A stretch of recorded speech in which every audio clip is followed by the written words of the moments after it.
తెలంగాణ ముఖ్యమంత్రి శ్రీ రేవంత్ రెడ్డి గారు కాంగ్రెస్ పార్టీ ఎన్నికల ప్రచారానికి కేరళ రాష్ట్రానికి వెళ్లారు. మేము 6 గ్యారెంటీలు అమలు చేశాము, కావాలంటే తెలంగాణ రాష్ట్రానికి వచ్చి చూడాలని చెప్పారు. మరి ఈ రకంగా పచ్చి మోసాలను, పచ్చి అబద్ధాలను, అమలు చేయనటువంటి అనేక కార్యక్రమాలను అమలు చేసినట్టు ప్రచారం చేయడంలో మరి కాంగ్రెస్ పార్టీ మించినటువంటి వాళ్ళు ఎవరు లేరు. ఈ రకంగా ఇచ్చినటువంటి 6 గ్యారెంటీలు పూర్తిగా తెలంగాణ రాష్ట్రంలో వైఫల్యం చెంది, విఫలం చెంది, ఏ పథకం కూడా సమర్థవంతంగా అమలు చేయకుండా కేరళ రాష్ట్రానికి వెళ్ళి రండి చూడండి అని చెప్పి ధైర్యంగా చెప్పడం ఏదైతున్నదో, మోసం చేయడంలో ఎంత ధైర్యం ఉందో అర్థం చేసుకోవచ్చు. నేను ఒకటే అడుగుతా ఉన్నాను, తెలంగాణలో ఉన్నటువంటి, రాష్ట్రంలో ఉన్నటువంటి మహిళలందరికీ నెలకు 2500 ఇస్తామన్నాం కదా, వాళ్ళందరిని వచ్చి కలవమంటుండా కేరళ రాష్ట్రంలో అడుగుతున్నాను.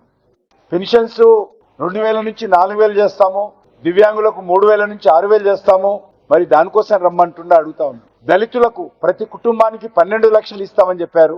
కాబట్టి కేరళ రాష్ట్రం నుంచి వచ్చి తెలంగాణలోని దళిత కుటుంబాలను మేము 12 లక్షలు ఇవ్వలేదు కానీ ఇచ్చినట్టు మీరు అనుకోండి అని చెప్తాడా?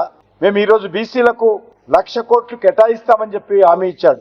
2 సంవత్సరాలైనా మేము సంవత్సరానికి ఇవ్వాల్సినటువంటి 20,000 కోట్ల రూపాయలు ఇవ్వలేదని ఈరోజు కేరళ వాళ్ళకి చెప్తారా ముఖ్యమంత్రి? చూపిస్తారా? ఈరోజు చెప్పాల్సినటువంటి అవసరం ఉంది.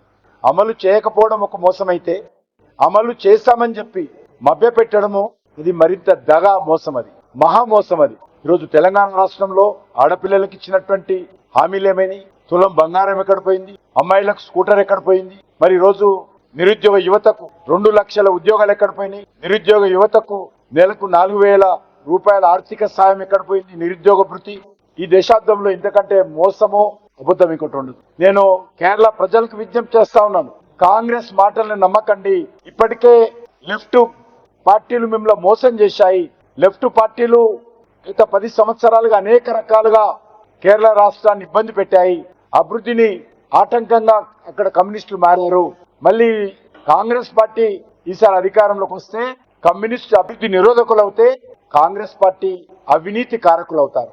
కాబట్టి కేరళలో రేవంత్ రెడ్డి మాట ఎవరు వినరనుకోండి, ఎవరు లెక్క పెట్టరు. పొరపాటున ఏ ఒక్కరు కూడా రేవంత్ రెడ్డి గారు ఇచ్చినటువంటి మాటలను కానీ ఏమాత్రం నమ్మకండి.